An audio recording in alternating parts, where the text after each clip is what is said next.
Hello guys and welcome back to my channel, and today I'm going to show you how you can get around Overwatch 2 phone verification. So I will be completely honest. So there is no actual way where you can actually trick the Overwatch system and play the game. So for entering the game you will need to have a postpaid number, and without that you won't be able to play the game because you won't be able to log in or start the game. So there are very few options which you can do over here.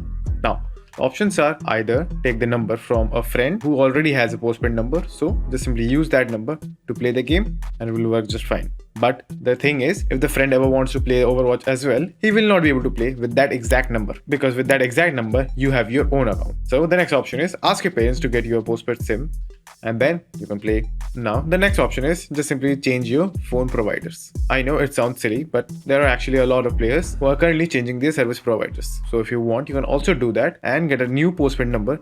So you will find multiple videos on YouTube where they show you can do this. You can go to this website, take a fake phone number, and then you can just simply enter the code. It won't work.